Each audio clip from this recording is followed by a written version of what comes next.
So at IPS, we assert that we can win over millions of people with ideas and proposals and policies that come from the bottom up, that are crafted with input from the people most affected. And you've been hearing about that today.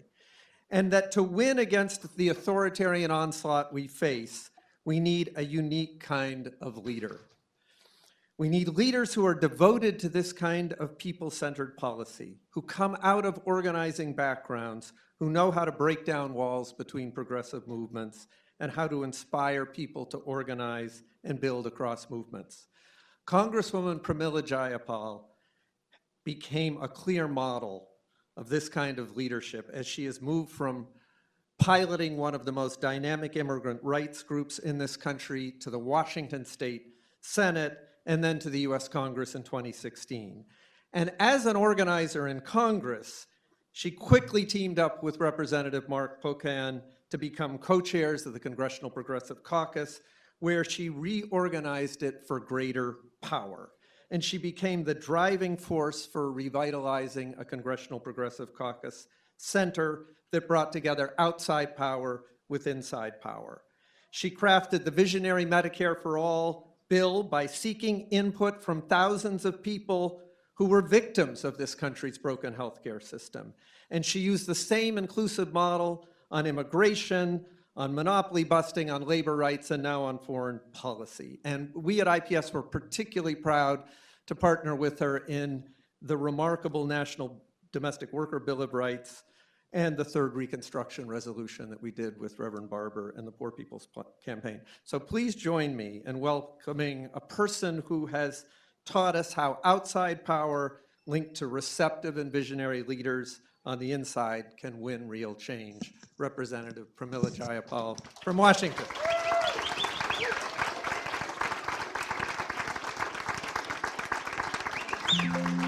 Oh my goodness. Wow, I should leave right now. Thank you. Thank you so much. And thank you, John, for that beautiful introduction. Very generous, but really for the work that you have done over the years, over the decades with IPS, with all the partners in the room.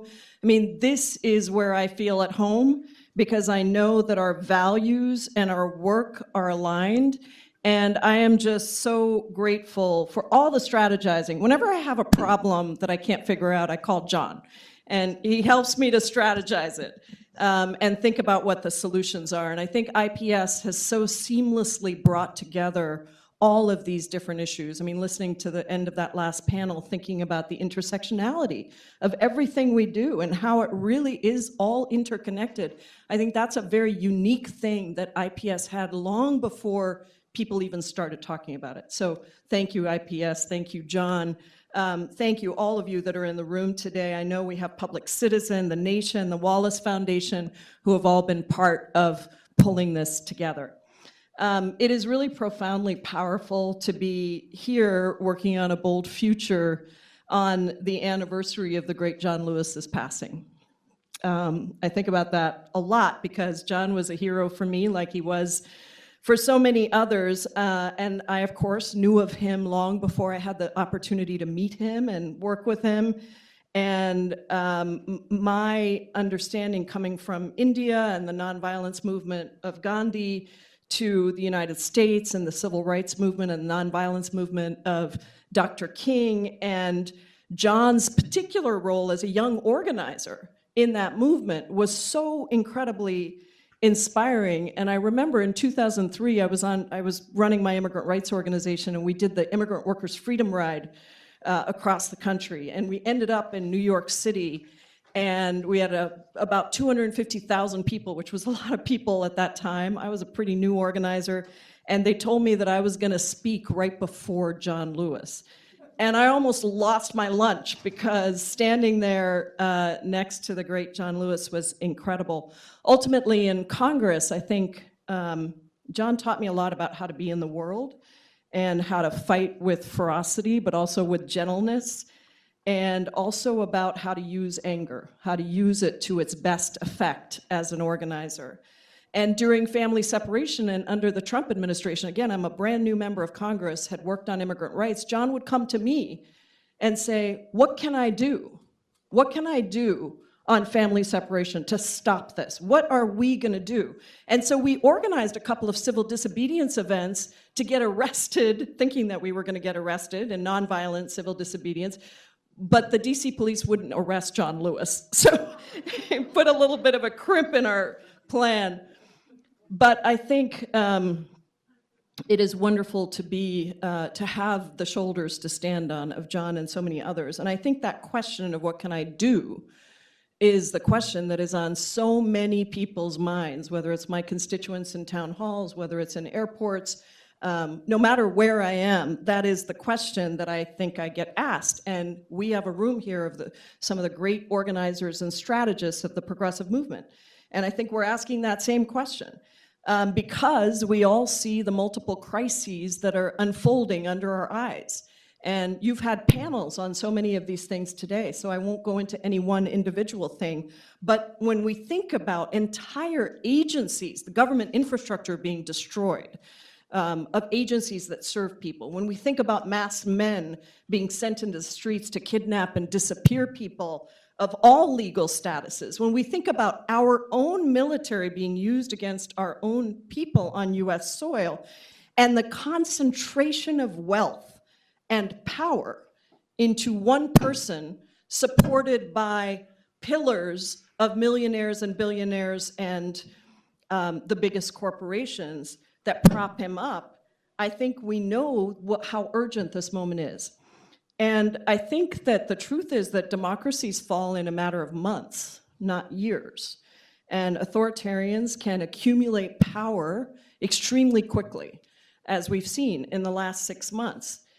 And all of us, and I include myself in this, I think Americans were pretty complacent about democracy and what it takes to sustain democracy. And I think there was this idea that we have checks and balances built in. We're very unique as a country. We have these checks and balances. Nothing's going to go over the edge.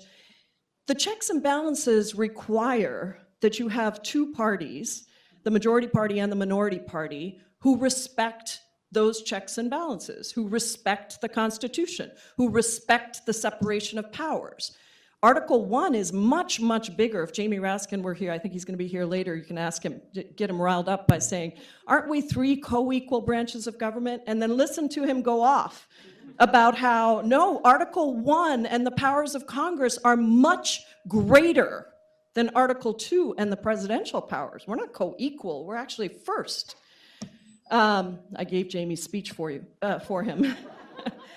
But I think that it's important to recognize that that power, that check of Congress and the check of the judicial system actually required that the majority party not cede Article 1 powers to the president, that the Supreme Court not be stacked with corrupt justices who put their own pockets and luxury vacations ahead of the Constitution.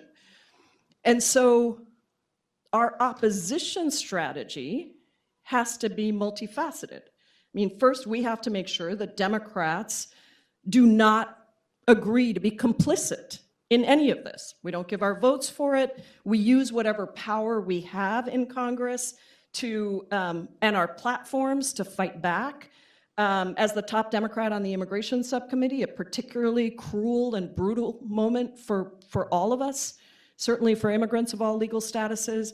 I'm holding a series of shadow hearings because I can't get hearings of my own, but shadow hearings called Kidnapped and Disappeared to kind of try to shed light on these things. We are filing amicus briefs. We are working with our movement allies on the ground. We're doing everything we can. We will, of course, work with any Republicans, but none of them have seemed to grow a spine about putting their constituents first, putting the Constitution first. So it's extremely difficult to work with people who have given their power to the cult leader. And that is why when you have an authoritarian president, a Congress that gives up its power, and a Supreme Court that is consolidating its own power, even overturning multiple federal court decisions to allow the president to consolidate his power, then the only check left is the American people. And I'm an organizer, as John said. So I think about everything from the perspective of what the people's role is. And maybe there were people who thought you could just elect a Democratic representative and then your job was done. No, we actually need to build the movement And that is why I launched what I call Resistance Lab. It's a 2-hour training that is on how to fight back effectively against authoritarians and dictators. And it uses models and examples from our own history here in this country, but also from around the world, of countries around the world that have fought against authoritarians and won with people's movements.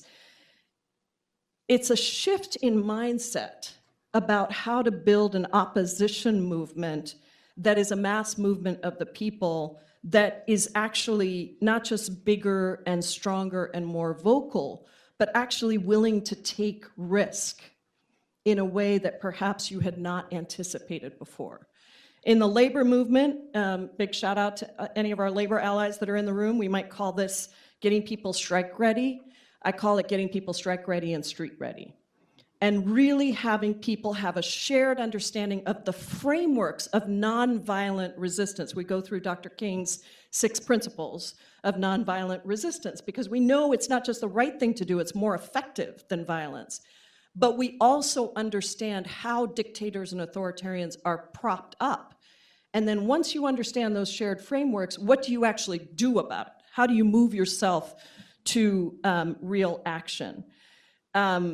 I think that, it has been interesting to see that we have, of course, mostly Democrats on, but we also have Republicans who come on to these trainings. And we've trained, by the way, in just 3.5 months, we've trained 11,000 people in all 50 states. And we have a Resistance Lab 1.0 and a Resistance Lab 2.0, where we are really helping people to move into action and keeping track of all the work that they've been doing.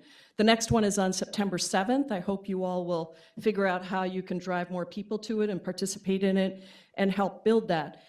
That's all part of the opposition part of our work. We are an opposition party. That is absolutely what we are. And we have to embrace that role. But we are not going to win back our democracy, our midterm, well, maybe we'll win back the midterms, but we're certainly not going to win back the country without being a proposition party. And that proposition part is sometimes the hardest part because it actually requires us to think very differently than how we have thought before. And the first thing is people do need a villain, and they do need to be able to put the blame where it belongs. And IPS and all the people in the room are so important to this because that is about saying it's not immigrants and trans kids who are raising your rent and your grocery prices, it's the billionaires, it's the mega corporations, it's the concentration of power and wealth in this country. And so we have to point out who the villains are, be willing to do that, and we have to be willing to protect the most vulnerable amongst us. We have to fight back, but we also have to fight forward with real solutions. And we need to be authentic about taking on the rigged systems that have prevented us from doing these things already. If you just play into the same framework, we will have no voting rights as they gerrymander and rig every state in the country. We will continue to make old arguments about why the filibuster is somehow a great piece of Senate deliberative process, when in fact, all it's ever been is a remnant of Jim Crow and an enabler of policy that benefits the minority. So we have to figure out how to change these rules, including getting money out of politics and reforming the Supreme Court. If we want to take back the majority, we also have to tell the American people with urgency how they can wake up in the morning and feel better about their lives. Bernie Sanders used to have a line in one of in his campaign. I was the chair of his Washington State campaign in 2020 and the chair of his healthcare task force. And he would say we have to think about the people who take a shower at the end of the day, not just at the beginning of the day, right? The people who are working those jobs that take them through the night, they come home and they got to wash it all off before they can even go to bed. And we have to make sure that it's not only one group of people that are identified as poor people. We have to fight for poor people. We have to fight for working class folks who may just be above an old poverty threshold that was set, but they're still struggling. and they feel like they're not being heard. And that combination together to say to people, what we want is not actually that complicated. We don't need a lot of figuring to know what our message is. It's that in America, you should be able to work one job instead of three and earn enough to have a roof over your head, food on the table, send your kids for higher education, and apparently now public education, because that's going to be taken away from us. But send your kids for education, have health care when you need it, where you need it, from the day you are born to the day you die, and retire with security. And yes, we'd like to have a planet to live on, and for our kids and our grandkids to survive on. And in order to do that, we are going to take on the people who have concentrated all the wealth and power, because that is where the real problem lies. So our work, I think, is also, as John Lewis taught us day in and day out, that we stand up for the least amongst us, that we stand up for the poor, for the vulnerable, for the sick, for the hungry, for the immigrants that are in the shadows, for the bullied. They're all part of us, regardless of what president they might have voted for. And I like to think about it just in terms of myself. You know, people say, what issue are you focused on? And I'm like, well, I'm not a mom on Monday, an immigrant on Tuesday, a worker on Wednesday, and a woman on Thursday. I am all of those things all of the time. And we are going to fight for all of those things all of the time.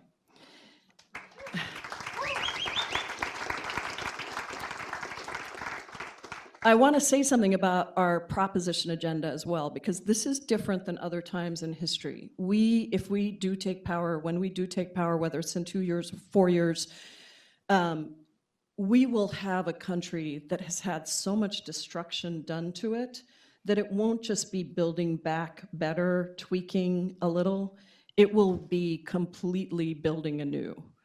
And that is both terrifying, and it's also the opportunity we have to really think about big solutions, big universal solutions. And I think that work is going to be really important, because the destruction that's happening with the federal workers that have been fired, we just did a great event yesterday on federal workers giving their testimony about what's happening in their agencies that are destroyed, the smashing of our healthcare system, a foreign policy that's in shambles, more war and instability around the world with a bigger and bigger Defense Department that is channeling all those massive taxpayer dollars into profits, really building a system that rests on weapons of war instead of tools of peace.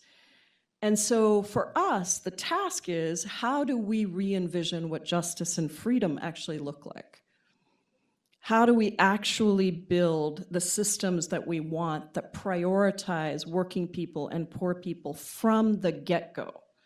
And how do we communicate our authenticity and our commitment to fighting, despite it being hard, despite it needing to change the way things are done, to the people that need to hear us?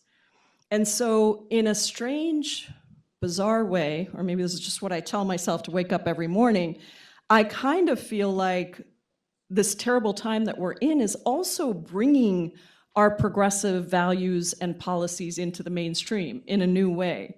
I was really proud to endorse Zoran Mamdani in New York City before the primary. And have him here yesterday, and you know, the exciting new coalition that came out to help him win so decisively. This Tuesday, the CPC PAC put a lot of effort into electing Adelita Grijalva in Arizona. We're super excited about her joining us. And so there's this moment that we can seize to build something really different. And I know we are already strategizing on this moment around universal health care. As John said, I'm the lead sponsor of the Medicare for All bill. And we think this is a moment to really push universal health care, because whatever we have of health care is being destroyed, and we're really working to do that actively. We got to do that in every area. We've seen how the structures that concentrate wealth and power succeed, so let's disassemble those now with clear and universal programs that center poor and working people. And let's build structural powers in the sectors that we know will fight for working people, like collective bargaining, and increasing collective bargaining power for unions to really have the kind of power that they should have. When we take back the House next year, we also have to do the work now.